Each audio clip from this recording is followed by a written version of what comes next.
हो, जय माँ बाबा की। मैं माँ दक्षिणा काली सुनेरी बाबा की गद्दी की ओर से उनकी सेविका शेफाली आपका हार्दिक स्वागत करती हूँ अपने YouTube चैनल माँ दक्षिणा काली सुनेरी बाबा पर।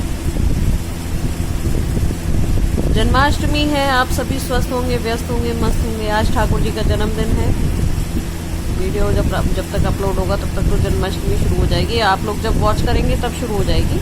हिंदू रीति रिवाजों के अनुसार हमारे जो नया दिन आरंभ होता है, जो हमारा जो दिन आरंभ होता है वो रात के 12 बजे नहीं होता है।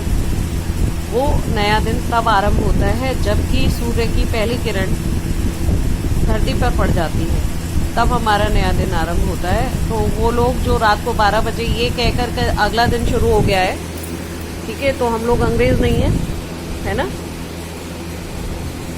तो हम लोग अंग्रेज नहीं हैं, हम लोग हिंदू हैं। तो अपनी सभ्यता को भी अपनाएं, अपनी संस्कृति को भी अपनाएं। मेरा उद्देश्य किसी को ठेस पहुंचाना नहीं है, सिर्फ अपने रीति रिवाजों के बारे में बता रही हूँ कि जब सूर्य की पहली किरण दिखाई दे जाती है तभी हमारा नया दिन होता है, ठीक है। उससे पहले ब्रह्म मुहूर्त और ब्रह्म मुहूर्त के बाद नया दिन शुरू हो जाता है। तो जो लोग व्रत अपना खंडन कर देते हैं कि रात के 12 बजे बोल देते हैं नया दिन लग गया, तो वो ऐसे पाप ना करें। उनको क्या कहते हैं, दोष लगेगा इस चीज़ का। तो नया दिन हमारा अगले दिन से ही शुरू होता है, जब सूर्य की पहली किरण निकल आती है तब, ठीक है। तो ठाकुर जी का जन्मदिन है, कैसे कौन कौन कैसे कैसे मना रहा है ये बताइएगा ज़रूर। तो थोड़ी सी जानकारी ठाकुर जी के बारे में दे दें, कृष्ण जी के बारे में।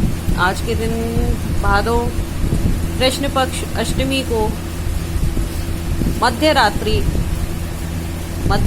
में वसुदेव और देवकी के पुत्र उत्पन्न हुए थे, भगवान श्री कृष्ण, जिन्होंने कंस का वध किया था। तो कृष्ण मेरी माता के साथ, मेरी माँ कृष्ण जी की भी जोड़े में चलती हैं, तो श्यामा काली कहलाती हैं। तो मेरी माता तो सबके जोड़े में चलती हैं, सबके साथ चलती हैं और सबके काम करती हैं, ऐसी बात नहीं है। तो श्यामा काली कहलाती हैं मेरी माँ, ठाकुर जी के साथ भी पूजी जाती हैं, ठीक है। और आज सब व्रत रहते हैं और आप लोग भी रहे होंगे, मतलब आप लोग भी रहेंगे। जन्माष्टमी है, आज गद्दी भी है, क्योंकि मैं हर अष्टमी को गद्दी करती हूँ। कुछ समय बाद गद्दी सोमवार के सोमवार हुआ करेगी और बिल्कुल हुआ करेगी, ठीक है। तो ठाकुर जी को जन्मदिन की अनेक शुभकामनाएं दे रही हूँ। व्रत किस तरह से करते हैं, क्योंकि रात्रि का पर्व है, तो चंद्र दर्शन के बाद ही व्रत मतलब अपना समापन पे लाना चाहिए। व्रत अपने व्रत का आहार जो ले वो चंद्र दर्शन के बाद ही लें, ऐसे मेरे मानना है। बाकी आपके यहाँ जो जैसे चलता हो वो वैसे चलाए। और ठाकुर जी का भोग प्रसाद जो भी लगता हो, कल तो जगह जगह हिंडोले, सच अब तो खैर कोरोना है इसलिए कुछ नहीं हो पाएगा, बट उम्मीद कर रही हूँ कि आप लोग अपने यहाँ ठाकुर जी को अच्छे से ड्रेसअप करेंगे, अच्छे से तैयार करेंगे उनको। अच्छा, एक बात पूछना चाहती हूँ, आप लोग मतलब कई जगह, मेरे ससुराल में भी ऐसा रिवाज है, ये मतलब थोड़ा सा ऑकवर्ड और अजीब लगता है मुझे। तो पूछना चाहती हूँ आप लोगों से कि आपके यहाँ भी होता है कि वो जो ठाकुर जी को उनके वो जो खीरा होता है, खीरे में रख देते हैं और उसके बाद खीरा चीर के बाद में उनको रात को 12 बजे उनको निकाला जाता है। तो ये थोड़ा सा ऑकवर्ड लगता है कि ठाकुर जी एक बार हुए कि हर बार होंगे। इस चीज़ का मतलब जवाब थोड़ा सा पूछना चाहती हूँ आप लोगों से, क्योंकि मुझे नहीं अच्छा लगता ये, क्योंकि वो हो चुकी। अब आप हर बार अपने बर्थडे पर थोड़े ना पैदा होते हैं, है ना। तो ये नई तरह का रिवाज मैंने देखा है और मुझे बड़ा अजीब लगता है। खैर होता है तो होता है, वो तो प्रभु जाने, उनकी रीत जाने। तो अगला क्या कहते हैं, ये किस किस के यहाँ होता है मुझे बताइएगा ज़रूर, ठीक है। तो व्रत कल क्या ऐसा खास कर सकते हैं, कल का दिन खास है। कल शक्ति अपनी प्रचंडता पे होंगी, क्योंकि अष्टमी भी है और ठाकुर जी का बर्थडे है। बिल्कुल ठाकुर जी अपनी कृपा अनन्य रूप से बरसाएंगे। तो एक मंत्र ठाकुर जी का ओम नमो भगवते वासुदेवाय विष्णवे नमः, या फिर एक और कह सकते हैं शांताकारं भुजगशयनं पद्मनाभं सुरेशं विश्वधारं गगनसदृशं मेघवर्णं शुभांगं लक्ष्मीकान्तं कमलनयनं योगिभिर्ध्यानगम्यं वंदे विष्णु भव्यहरं सर्वलोकैकनाथम।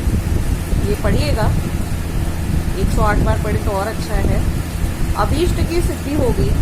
और इसके अलावा आकाशात पतितं तोयं यथा गच्छति सागरं सर्वदेव नमस्कार है श्री शिवम प्रति गच्छति एको विष्णुत्मैत भूतम पृथक भूतानेन त्रीन लोकान व्याप्य भूतात्मा मुक्तम विश्वभूतवै वासुनाथ वासुदेवस्य वासितं भुवनं प्रेम सर्वभूत वासुअसि वासुदेव नमोस्तुते। इन मंत्रों का आप जाप कर सकते हैं या विष्णु सहस्त्र नाम का जाप करिए। कुछ नहीं आता है कृष्ण जी की 40 ले लीजिए, वो भी नहीं आता है आरती गाइए, वो भी नहीं होता है तो भजन सुनिए, भजन गाइए। भजन नहीं आते हैं तो सुनिए, नहीं सुन सकते हैं तो कृष्ण कृष्ण कृष्ण कृष्ण कृष्ण कृष्ण कृष्ण कृष्ण रटिए। ये तो हो सकता है राधे कृष्ण राधे कृष्ण राधे कृष्ण राधे कृष्ण राधे कृष्ण राधे कृष्ण मनाओगे राधा को तो माधव आ जाएंगे अपने आप।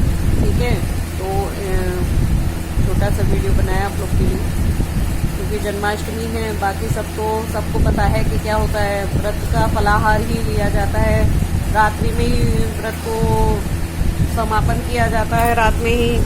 और कुछ लोग तो मेरे दोनों भाई, दोनों छोटे छोटे भाई दोनों निर्जल व्रत रहते हैं और 12 बजे जब तक ठाकुर जी का जन्म नहीं हो जाता है तब तक तो पानी भी नहीं लेते दोनों। तो वो ऐसे व्रत रहते हैं और वो ठाकुर जी को बहुत मानते हैं। मेरे यहाँ मतलब मेरे दोनों भाई, मेरे दोनों छोटे भाई बहुत मानते हैं ठाकुर जी को। और मैं और मेरी बहन देवी की पूजा ज़्यादा शुरू से करते हैं। तो बड़ी वाली बहन तो गणेश जी को भी बहुत मानती है। ये मैं क्यों बता रही हूँ, सॉरी डिस्टर्ब करने के लिए। ठीक है, चलिए। तो सारा कुछ जो रिवाज है उसके हिसाब से कीजिएगा। इसके अलावा ठाकुर जी का स्नान ध्यान कराइए, सुबह भी नहलाइएगा और शाम को फिर दोबारा नहलाइएगा। और नहला के उन्हें अच्छे अच्छे कपड़े पहनाइएगा, खूब सुंदर सा सजाइएगा, क्योंकि ये ठाकुर जी हैं जो अपने मोटे मोटे नैनों से लूट लेते हैं। बांके बिहारी कजरारे मोटे मोटे तेरे नैन नजर ना लग जाए, लूट ही लेते हैं वाकई में। ठीक है, चलिए, जय माँ बाबा की सभी।